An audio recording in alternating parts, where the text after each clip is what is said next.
Hello friends.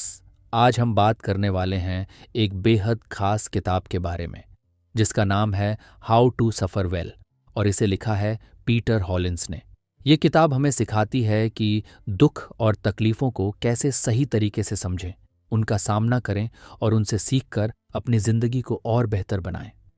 हम सभी की ज़िंदगी में कभी न कभी मुश्किलें आती हैं, कभी असफलता, कभी किसी अपने को खोने का दर्द, तो कभी जिंदगी में आगे ना बढ़ पाने की परेशानी। आमतौर पर हम इन तकलीफों को अपने दुश्मन की तरह देखते हैं और चाहते हैं कि ये जल्दी से खत्म हो जाए। लेकिन इस किताब में पीटर हॉलिंस हमें एक नया नजरिया देते हैं। उनका मानना है कि दुख सिर्फ एक समस्या नहीं बल्कि एक अवसर भी हो सकता है, अगर हम उसे सही तरीके से समझें और उपयोग करें। इस किताब में बताया गया है कि तकलीफ सहना कोई कमजोरी नहीं बल्कि एक स्किल है जिसे हम सीख सकते हैं। ये हमें मानसिक रूप से मजबूत बनना, अपनी भावनाओं को समझना और विपरीत परिस्थितियों में भी संतुलित रहना सिखाती है।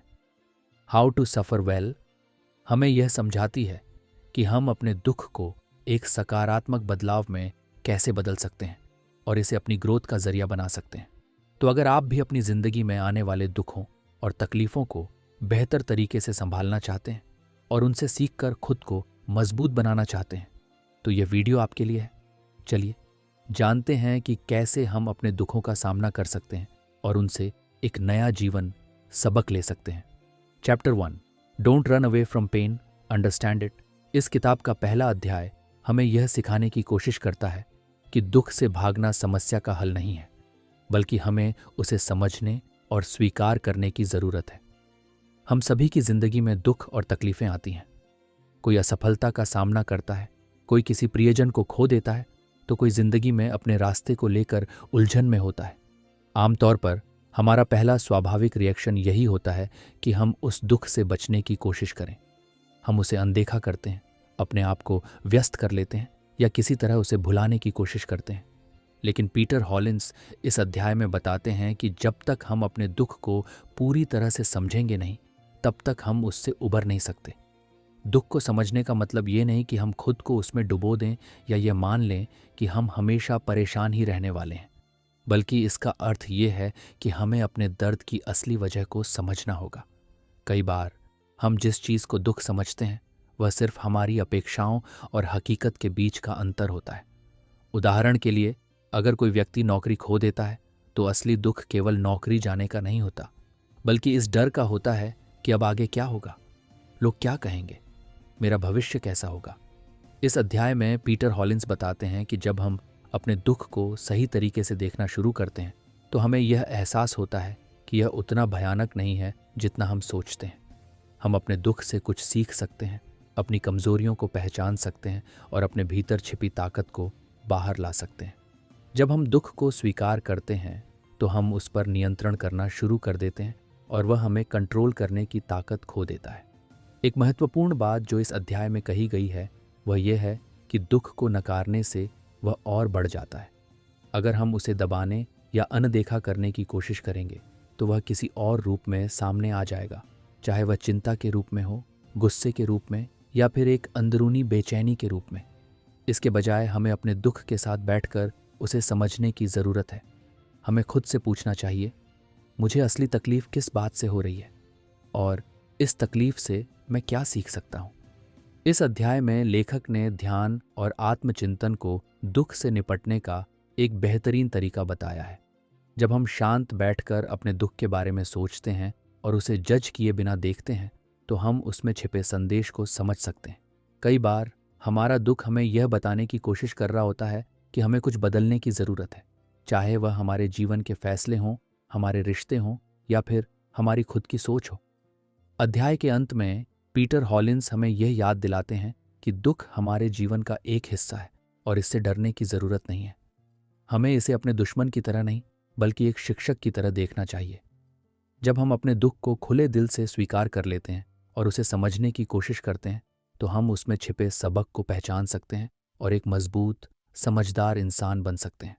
Chapter 2, give meaning to pain और इट विल ब्रेक यू। इस अध्याय में पीटर हॉलिंस ये समझाने की कोशिश करते हैं कि दुख और तकलीफ को सहन करना तभी आसान होता है जब उसका कोई अर्थ हो। अगर हमें अपने दुख का कोई मतलब नहीं समझ आता तो वह हमें अंदर से तोड़ सकता है, लेकिन अगर हम उसमें कोई उद्देश्य देख पाते हैं तो वही दुख हमें मजबूत बना सकता है। यही कारण है कि कुछ लोग विपरीत परिस्थितियों में टूट जाते हैं, जबकि कुछ और भी ज्यादा मजबूत बनकर उभरते हैं। फर्क सिर्फ इतना है कि वे अपने दुख को किस नजरिए से देखते हैं। लेखक बताते हैं कि जब हम अपने दर्द का कोई उद्देश्य नहीं ढूंढते तो वह हमारे लिए सिर्फ एक भार बन जाता है। वह हमें अंदर से कमजोर कर देता है, हमारे आत्मविश्वास को चुरा लेता है और हमें निराशा की ओर धकेलता है। लेकिन अगर हम यह समझने की कोशिश करें कि हमारी तकलीफ हमें क्या सिखा रही है, तो हम उसे सहने के लिए और ज्यादा ताकत जुटा सकते हैं। विक्टर फ्रैंकल नाम के प्रसिद्ध मनोवैज्ञानिक और होलोकॉस्ट सर्वाइवर का उदाहरण देते हुए लेखक बताते हैं कि कैसे उन्होंने अपने जीवन के सबसे कठिन दौर में भी अपने दर्द को एक गहरे उद्देश्य से जोड़ा। उन्होंने महसूस किया कि उनके दुख का मकसद था दूसरों को उम्मीद और हिम्मत देना। इसी सोच ने उन्हें असहनीय परिस्थितियों में भी जीवित रहने की शक्ति दी। अध्याय में यह समझाया गया है कि जब भी हम किसी पीड़ा से गुजर रहे होते हैं तो हमें खुद से यह सवाल पूछना चाहिए, इस तकलीफ में मेरे लिए क्या सीखने लायक है, या मैं इसे अपनी जिंदगी में कैसे एक सकारात्मक बदलाव के रूप में इस्तेमाल कर सकता हूं। अक्सर जब हमें इन सवालों के जवाब मिल जाते हैं तो हमारा दर्द कम हो जाता है। ऐसा इसलिए होता है क्योंकि हम अब उसे सिर्फ एक कष्ट के रूप में नहीं, बल्कि एक विकास के अवसर के रूप में देखने लगते हैं। इसके अलावा इस अध्याय में बताया गया है कि जब भी हम मुश्किल वक्त से गुजरते हैं तो हमें अपने जीवन के बड़े लक्ष्यों की ओर देखना चाहिए। अगर हमारा कोई मकसद या सपना है तो हमें खुद को याद दिलाना चाहिए कि यह कठिन समय हमें उस लक्ष्य तक पहुंचाने के लिए सिर्फ एक पड़ाव है। जब हम इस नज़रिए से देखते हैं तो तकलीफें सहना आसान हो जाता है। लेखक ने इस अध्याय में एक और महत्वपूर्ण बात कही है। कभी कभी जब हमें अपने दुख का अर्थ नहीं समझ आता तो हमें उसे दूसरों की मदद करने का जरिया बना लेना चाहिए। कई बार जो लोग खुद बहुत पीड़ा से गुजर चुके होते हैं वे दूसरों के लिए सबसे अच्छे मार्गदर्शक बन सकते हैं। उदाहरण के लिए, अगर किसी ने गरीबी और संघर्ष को सहन किया है तो वह दूसरों को सिखा सकता है कि इन परिस्थितियों में कैसे आगे बढ़ा जाए। अगर किसी ने मानसिक तनाव से लड़ाई लड़ी है तो वह दूसरों को भी इस लड़ाई में मदद कर सकता है। जब हम अपने दुख को दूसरों की सेवा से जोड़ देते हैं तो वह एक ताकत में बदल जाता है। अध्याय के अंत में पीटर हॉलिन्स ये बताते हैं कि तकलीफों से भागने या उन्हें सिर्फ बर्दाश्त करने के बजाय हमें उन्हें एक उद्देश्य से जोड़ना चाहिए। जब हम ऐसा करते हैं तो हमारा दर्द एक भार नहीं बल्कि एक सीख बन जाता है। यही सोच हमें अपने मुश्किल समय से उबरने में मदद करती है और हमें मानसिक रूप से और भी ज्यादा मजबूत बनाती है। Chapter 3, you can't escape pain but you can choose your response to it. इस अध्याय में पीटर हॉलिन्स हमें यह सिखाते हैं कि जीवन में तकलीफें आना निश्चित है, लेकिन हम इस पर पूरा नियंत्रण रखते हैं कि हम उन तकलीफों पर कैसी प्रतिक्रिया देते हैं। यह अध्याय हमें यह समझाने की कोशिश करता है कि दुख और परेशानियां हमारे जीवन का हिस्सा हैं, लेकिन हम यह तय कर सकते हैं कि हम उनके प्रति कैसा रवैया अपनाते हैं। क्या हम उन्हें अपने ऊपर हावी होने देंगे या उनसे सीखकर आगे बढ़ेंगे। लेखक बताते हैं कि जब भी कोई तकलीफ हमें घेरती है तो आमतौर पर हम 3 तरीकों से प्रतिक्रिया देते हैं। पहला तरीका यह होता है कि हम उसे पूरी तरह नकार देते हैं और मानते हैं कि कुछ हुआ ही नहीं। दूसरा तरीका यह होता है कि हम उसमें पूरी तरह डूब जाते हैं और खुद को पीड़ित मानने लगते हैं। तीसरा और सबसे प्रभावी तरीका यह होता है कि हम तकलीफ को स्वीकार करते हैं और सोचते हैं कि इससे कैसे निपटा जाए। यह अध्याय हमें सिखाता है कि हमें तीसरा तरीका अपनाना चाहिए। इस अध्याय में स्टोइक फिलॉसफी का जिक्र किया गया है, जिसमें कहा गया है कि हमारे जीवन की अधिकतर समस्याएं हमारे नियंत्रण में नहीं होती, लेकिन हम उन पर कैसी प्रतिक्रिया देते हैं ये पूरी तरह हमारे हाथ में होता है। उदाहरण के लिए, अगर किसी की नौकरी चली जाती है तो यह उसके नियंत्रण में नहीं है, लेकिन वह इस पर कैसे प्रतिक्रिया देता है यह पूरी तरह उसके हाथ में है। वह या तो अपने भाग्य को कोस सकता है और खुद को कमजोर महसूस कर सकता है, या फिर इसे एक नए अवसर के रूप में देख सकता है और आगे बढ़ने के लिए नई योजनाएं बना सकता है। इसके अलावा लेखक यह भी बताते हैं कि हमारी प्रतिक्रिया अक्सर हमारी सोच और नजरिए पर निर्भर करती है। अगर हम हर मुश्किल को एक अंत की तरह देखेंगे तो वह हमारे लिए एक बड़ी समस्या बन जाएगी। लेकिन अगर हम उसे एक नई शुरुआत की तरह देखेंगे तो वही तकलीफ हमें आगे बढ़ने के लिए प्रेरित करेगी। लेखक इस अध्याय में यह समझाते हैं कि हर मुश्किल हमें कुछ नया सिखाने के लिए आती है, बस हमें उसे सही नज़रिए से देखने की ज़रूरत होती है। एक महत्वपूर्ण बात जो इस अध्याय में कही गई है वह यह है कि हमारी भावनाओं को नियंत्रित करना सीखना बेहद ज़रूरी है। तकलीफ के समय गुस्सा, डर, निराशा और बेचैनी आना स्वाभाविक है, लेकिन अगर हम इन भावनाओं को पूरी तरह से खुद पर हावी होने देते हैं तो हम सही निर्णय नहीं ले पाएंगे। इसलिए हमें अपनी भावनाओं को पहचानने और उन्हें नियंत्रित करने की कला सीखनी होगी। पीटर हॉलिंस बताते हैं कि जब हम किसी कठिन परिस्थिति में होते हैं तो हमें तुरंत प्रतिक्रिया देने के बजाय कुछ समय लेना चाहिए, अपनी भावनाओं को समझना चाहिए और फिर सोच समझकर फैसला लेना चाहिए। इस अध्याय में लेखक यह भी बताते हैं कि हमें कठिनाइयों का सामना एक योद्धा की तरह करना चाहिए, न कि एक पीड़ित व्यक्ति की तरह। जब हम खुद को एक योद्धा मानते हैं तो हम हर तकलीफ को एक नई चुनौती की तरह देखते हैं और उसे हराने की कोशिश करते हैं। दूसरी ओर जब हम खुद को एक पीड़ित मानते हैं तो हम अपने दुख में ही उलझे रहते हैं और आगे बढ़ने की कोशिश नहीं करते। इसलिए हमें हमेशा अपनी ताकत को पहचानना चाहिए और हर कठिनाई का सामना एक मजबूत इंसान की तरह करना चाहिए। अध्याय के अंत में पीटर हॉलिंस हमें यह याद दिलाते हैं कि हम तकलीफों को रोक नहीं सकते, लेकिन हम यह तय कर सकते हैं कि हम उन पर कैसी प्रतिक्रिया देंगे। हमें यह सीखना होगा कि हर मुश्किल के पीछे एक सीख छिपी होती है और अगर हम सही नज़रिए से सोचें तो हम हर तकलीफ से कुछ नया सीख सकते हैं। जब हम अपनी सोच बदलते हैं तो तकलीफें भी हमें उतनी डरावनी नहीं लगती और हम उनका सामना आसानी से कर पाते हैं। Chapter 4 pain is temporary but the lessons learned from it remain forever. इस अध्याय में पीटर हॉलिंस हमें यह सिखाते हैं कि कोई भी दुख या तकलीफ स्थायी नहीं होती, लेकिन अगर हम उस दर्द से कुछ सीखते हैं तो वह सीख हमारे साथ हमेशा बनी रहती है। यह अध्याय हमें यह समझाने की कोशिश करता है कि दर्द भले ही कुछ समय के लिए हमारी जिंदगी में आए, लेकिन अगर हम उसे सही तरीके से समझें और उससे सीखें तो वह हमें एक बेहतर और मजबूत इंसान बना सकता है। लेखक बताते हैं कि जब हम तकलीफ में होते हैं तो हमें ऐसा लगता है कि यह दर्द कभी खत्म नहीं होगा। हम उस दुख में इतने उलझ जाते हैं कि हमें लगता है कि हमारी पूरी जिंदगी इसी तकलीफ में बीतेगी। लेकिन सच ये है कि कोई भी दर्द हमेशा के लिए नहीं रहता। समय के साथ घाव भरते हैं, भावनाएं बदलती हैं और हम आगे बढ़ जाते हैं। लेकिन अगर हम उस तकलीफ से कुछ नहीं सीखते तो हम बार बार वही गलतियां दोहराते रहते हैं और हर बार उसी दर्द से गुजरते हैं। इसलिए तकलीफ को केवल सहना नहीं चाहिए, बल्कि उससे कुछ सीखने की कोशिश करनी चाहिए। इस अध्याय में लेखक एक उदाहरण देते हैं। अगर कोई व्यक्ति किसी रिश्ते में धोखा खा जाता है तो उसके पास दो रास्ते होते हैं। पहला, वह अपने दुख में डूबा रहे और हर नए रिश्ते को शक की नज़र से देखने लगे। दूसरा, वह इस अनुभव से कुछ सीखे और समझे कि उसे आगे किस तरह के रिश्तों में जाना चाहिए और कौन से संकेतों को नज़रअंदाज नहीं करना चाहिए। अगर वह इस दर्द से सीख लेता है तो वह आगे एक बेहतर और ज़्यादा समझदार व्यक्ति बन सकता है। लेकिन अगर वह सिर्फ दर्द में डूबा रहता है और उससे कुछ नहीं सीखता तो वह बार बार वही गलतियां दोहराएगा और वही तकलीफ दोबारा झेलेगा। इस अध्याय में एक और महत्वपूर्ण बात कही गई है। हमें अपने दुख को समय देना चाहिए, लेकिन उसमें फंसकर नहीं रहना चाहिए। जब भी हम किसी मुश्किल दौर से गुजरते हैं तो हमें उस दर्द को महसूस करने का पूरा अधिकार है। हमें उसे अनदेखा करने की ज़रूरत नहीं, लेकिन हमें यह भी समझना चाहिए कि हमें कब उस दर्द से आगे बढ़ना है। लेखक बताते हैं कि बहुत से लोग अपने दुख को ही अपनी पहचान बना लेते हैं।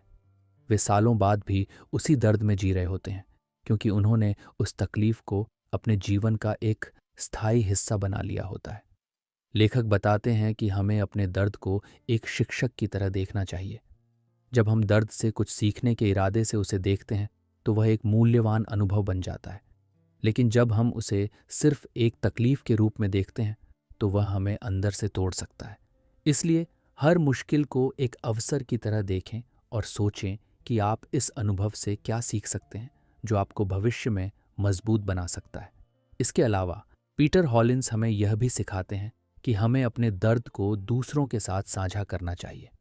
जब हम अपनी तकलीफ़ों को अकेले सहने की कोशिश करते हैं तो वे और भारी लगती हैं, लेकिन जब हम अपने अनुभव दूसरों के साथ बांटते हैं तो न केवल हमें भावनात्मक सहारा मिलता है, बल्कि हम यह भी महसूस करते हैं कि हम अकेले नहीं हैं।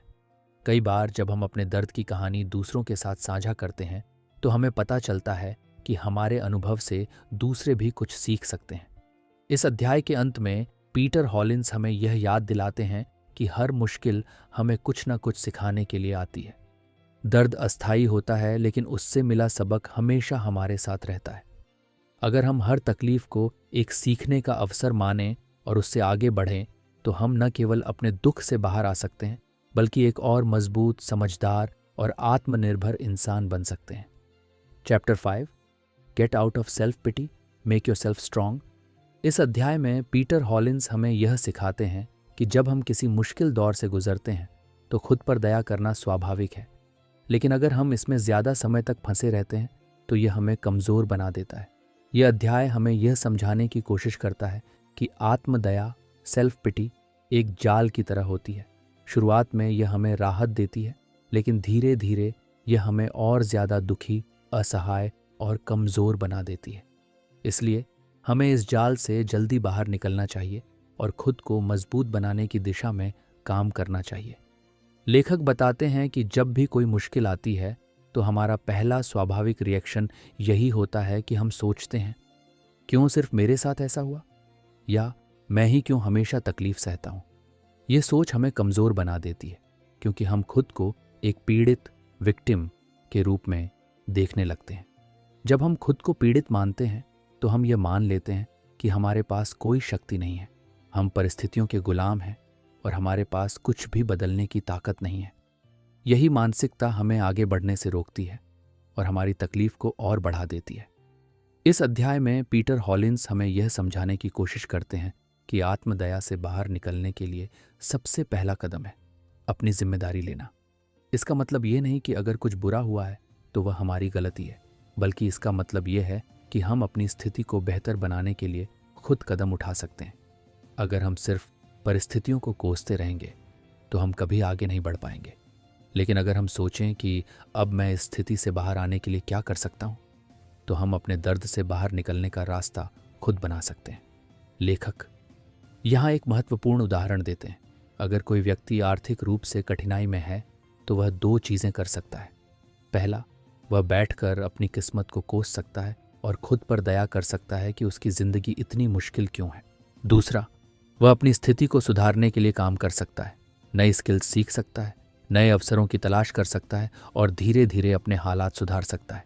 पहला तरीका उसे और ज़्यादा दुखी करेगा, जबकि दूसरा तरीका उसे मजबूत बनाएगा और उसे उसकी तकलीफ से बाहर निकलने का रास्ता दिखाएगा।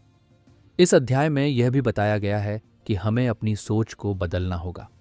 जब भी हम खुद को पीड़ित महसूस करते हैं तो हमें खुद से यह सवाल पूछना चाहिए, क्या मैं वाकई में इतना असहाय हूं जितना मैं महसूस कर रहा हूं? अक्सर जब हम इस सवाल पर ध्यान से सोचते हैं तो हमें एहसास होता है कि हमारे पास हमेशा कुछ न कुछ करने का विकल्प होता है। हमें बस अपनी ऊर्जा को शिकायत करने में खर्च करने के बजाय समाधान खोजने में लगाना होगा। लेखक हमें यह भी बताते हैं कि खुद को मजबूत बनाने के लिए हमें उन लोगों से सीखना चाहिए जो कठिन परिस्थितियों से निकलकर सफल हुए हैं। जब हम उन लोगों की कहानियां पढ़ते या सुनते हैं जो हमसे भी ज़्यादा मुश्किल दौर से गुजर चुके हैं और फिर भी अपने जीवन को बेहतर बना पाए हैं, तो हमें यह एहसास होता है कि अगर वे कर सकते हैं तो हम भी कर सकते हैं। इससे हमें प्रेरणा मिलती है और हमारी आत्मदया खत्म होने लगती है। अध्याय के अंत में पीटर हॉलिंस हमें यह याद दिलाते हैं कि आत्मदया से बाहर निकलना और खुद को मजबूत बनाना कोई एक दिन में होने वाली चीज़ नहीं है। ये एक प्रक्रिया है जिसमें हमें खुद को बार बार याद दिलाना होगा कि हम अपनी परिस्थितियों से बड़े हैं, हम उनसे लड़ सकते हैं और हम उन्हें बदल सकते हैं। जब हम इस सोच को अपना लेते हैं तो न केवल हम अपने दुख से बाहर आ सकते हैं, बल्कि हम एक और ज़्यादा आत्मनिर्भर, समझदार और मजबूत इंसान बन सकते हैं।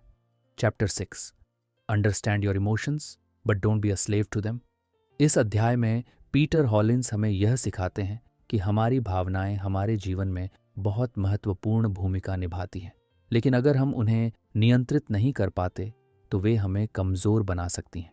ये अध्याय हमें यह समझाने की कोशिश करता है कि भावनाओं को दबाने की बजाय हमें उन्हें समझना चाहिए, लेकिन साथ ही हमें यह भी सीखना चाहिए कि हम अपनी भावनाओं के गुलाम न बने।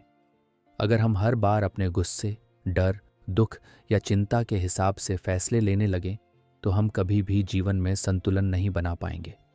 इसलिए हमें अपनी भावनाओं पर नियंत्रण रखना सीखना होगा। लेखक बताते हैं कि जब हम किसी कठिन परिस्थिति में होते हैं तो हमारी पहली प्रतिक्रिया आमतौर पर भावनात्मक होती है। अगर हमें कोई अपमानित करता है तो हमें गुस्सा आता है। अगर हमें कोई नुकसान होता है तो हम निराश हो जाते हैं। अगर हमें कुछ नया और अनिश्चित करना पड़ता है तो हमें डर लगता है। ये सब स्वाभाविक है, लेकिन समस्या तब होती है जब हम इन भावनाओं को खुद पर हावी होने देते हैं और उनके हिसाब से प्रतिक्रिया देने लगते हैं। एक उदाहरण के रूप में मान लीजिए कि कोई व्यक्ति आपको बुरी तरह से अपमानित कर देता है। उस समय आपको बहुत गुस्सा आएगा और आपका मन करेगा कि आप भी उसी अंदाज में जवाब दें। लेकिन अगर आप भावनाओं के गुलाम बनकर प्रतिक्रिया देते हैं तो आप बिना सोचे समझे कुछ ऐसा कह या कर सकते हैं जिसका आपको बाद में पछतावा हो सकता है। दूसरी ओर, अगर आप अपनी भावनाओं को समझकर खुद को शांत करके सोचते हैं तो आप ज़्यादा समझदारी भरा जवाब दे सकते हैं और खुद को बेवजह की परेशानी से बचा सकते हैं। लेखक यह भी समझाते हैं कि जब हम अपनी भावनाओं के गुलाम बन जाते हैं तो वे हमें बार बार एक ही तरह की गलतियां करने पर मजबूर कर देती हैं। उदाहरण के लिए, अगर कोई व्यक्ति हर बार असफलता से डरकर पीछे हट जाता है तो वह कभी अपनी क्षमता को नहीं पहचान पाएगा। अगर कोई व्यक्ति हर बार दुखी होकर खुद को अकेला कर लेता है तो वह कभी अपने दर्द से बाहर नहीं निकल पाएगा। इसलिए हमें यह समझना होगा कि भावनाएं हमारी मदद के लिए होती हैं, लेकिन हमें उन्हें हमारे फैसले तय करने की अनुमति नहीं देनी चाहिए। इस अध्याय में पीटर हॉलिन्स हमें एक बहुत ही उपयोगी तकनीक सिखाते हैं जिसे भावनात्मक दूरी, इमोशनल डिस्टेंसिंग कहा जाता है। इसका मतलब यह है कि जब भी हमें कोई मजबूत भावना महसूस हो रही हो, चाहे वह गुस्सा हो, डर हो, निराशा हो या चिंता हो, तो हमें तुरंत प्रतिक्रिया देने से पहले खुद से यह सवाल पूछना चाहिए, क्या मैं इस स्थिति को सही नज़रिए से देख रहा हूँ? अगर मैं इस परिस्थिति को 5 साल बाद देखूंगा तो क्या मुझे अभी की तरह ही महसूस होगा? अगर मेरे किसी करीबी दोस्त के साथ ऐसा होता तो मैं उसे क्या सलाह देता? जब हम इस तरह से अपनी भावनाओं को थोड़ा दूर से देखने की कोशिश करते हैं तो हमें एहसास होता है कि हमारी तत्काल प्रतिक्रिया हमेशा सबसे सही नहीं होती। हम ज़्यादा सोच समझकर और समझदारी से फैसला लेने लगते हैं। लेखक बताते हैं कि हमें भावनाओं से भागने की ज़रूरत नहीं है, बल्कि हमें उन्हें समझना चाहिए और उनके साथ सही तरीके से व्यवहार करना चाहिए। जब हम अपनी भावनाओं को स्वीकार करते हैं लेकिन उनके अनुसार प्रतिक्रिया देने की बजाय सोच समझकर फैसला लेते हैं तो हम अपने जीवन को ज़्यादा संतुलित और नियंत्रित बना सकते हैं। अध्याय के अंत में पीटर हॉलिन्स हमें यह याद दिलाते हैं कि भावनाएं हमारे जीवन का हिस्सा हैं, लेकिन हमें यह तय करना होगा कि वे हमारे मालिक बनेंगी या हम उनके। अगर हम अपनी भावनाओं को समझना और नियंत्रित करना सीख लें तो हम अपनी तकलीफ़ों से भी ज़्यादा आसानी से निपट सकते हैं और जीवन को शांत और संतुलित बना सकते हैं। Chapter 7, patience and tolerance, the hallmarks of true strength. इस अध्याय में पीटर हॉलिन्स हमें यह सिखाते हैं कि जीवन में आने वाली कठिनाइयों का सामना करने के लिए सबसे ज़रूरी गुण है धैर्य, पेशेंस और सहनशीलता, रेजिलियंस। जब हम मुश्किल समय से गुजरते हैं तो हमें ऐसा लगता है कि सब कुछ हमारे खिलाफ हो रहा है और हमें तुरंत किसी समाधान की ज़रूरत है। लेकिन सच्चाई ये है कि हर समस्या का हल तुरंत नहीं मिलता। हमें समय देना पड़ता है, धैर्य रखना पड़ता है और मानसिक रूप से मजबूत बनना पड़ता है ताकि हम तकलीफ़ों को सहते हुए आगे बढ़ सकें। लेखक बताते हैं कि धैर्य और सहनशीलता का मतलब यह नहीं कि हम चुपचाप हर चीज़ को सहते रहें और कुछ भी न करें।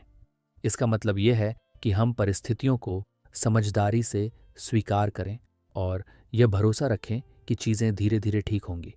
जीवन में हमेशा ऐसा समय आता है जब चीज़ें हमारी इच्छा के अनुसार नहीं चलती।